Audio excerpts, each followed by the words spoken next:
I'm trying, to be so obedient to the Most High. And here's the thing. It's not about just doing it to do it. I did, look, you see it, I did the fruit. I planted some fruit, Most High. It ain't about that. He wants us to love him. He wants us to be his children. The word also says that we have a chance by believing in his word, that believing that his word came down here as in flesh and died and rose. By that, we have the ability to become children of the Most High.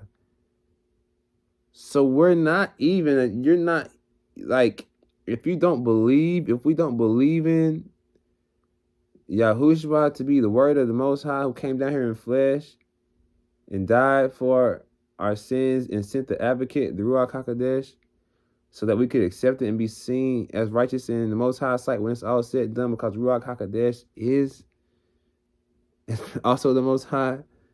Like, it's part of the Most High, the life that he uses, you feel me? Like, his power, his strength, his spirit.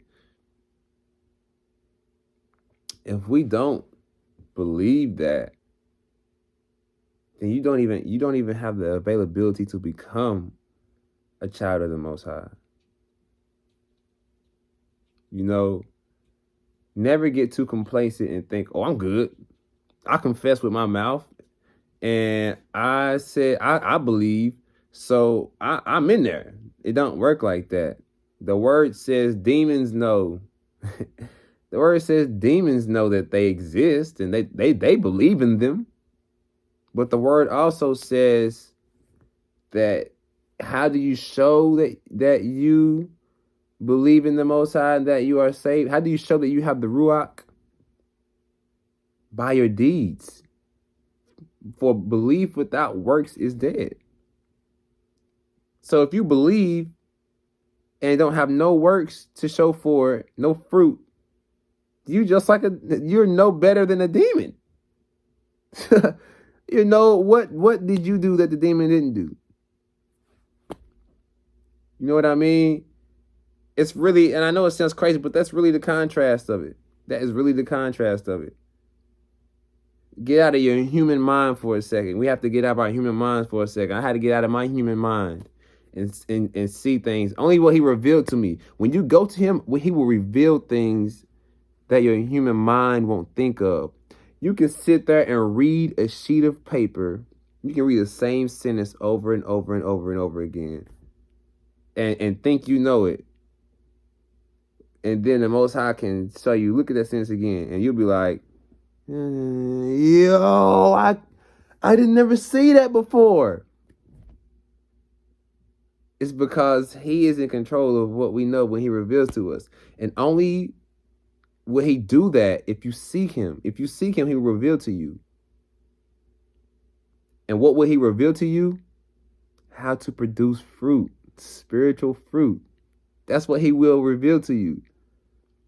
So saying you're saved, doing what you have to do to quote unquote be saved, just saying it, that's just the first step. If you don't continue those steps and don't continue walking, you're not producing any spiritual fruit. And when your seed dies from this ground that we've been rooted in, and it's time for judgment, and you have no fruit, it's time to go to the fire. That's why it's so important for us to finally get this concept of, I know we have to say to ourselves, I know nothing. I know nothing about planting spiritual fruits. Let me go and have a relationship with he who does. Let me seek the best at spiritual fruit gardening. Let me find that one and speak to him so he can reveal to me how to do these fruits. And within this process, you cannot not love him for the things that he reveals to you. If he can reveal something to you of spiritual fruit and you not love him for it, man, I don't think it's literally impossible. Well, no, it ain't. I take that back because the devil took some angels down with him, and so they messed up. They in chains right now in an abyss. You know what I mean? Locked up, waiting for judgment, and they gonna get cast to like a fire. The Most High already said it. Yeah, I'm not even gonna give them a second chance. Ain't no repenting for them, because I believe it says in Hebrews that those who have a taste, it's impossible for those. I'm paraphrasing.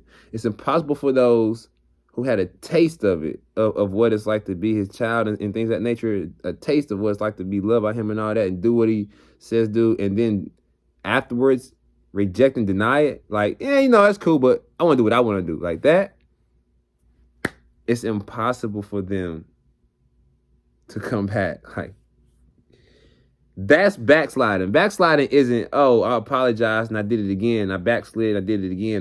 That's not backsliding. That's just showing that you're not dead to sin. You never had the Ruach. But having the Ruach and denying it afterwards, or seeing the powers of the Ruach and being like, nah, I'm cool on that, that's backsliding. That's blasphemy, basically. If you think about it, that's blasphemy. The one thing you cannot come back from, the one sin that is impossible to be redeemed, is blasphemy of the Ruach. Of the Ruach HaKodesh. And if you have a taste of the Ruach HaKodesh and you deny it, that's blasphemy. You know what I mean? But the beauty of it is that it's so, like, you had to have already been an angel or something, like, or like you just had to be destined for, like, there's no way you cannot feel the power of the Ruach and not love him.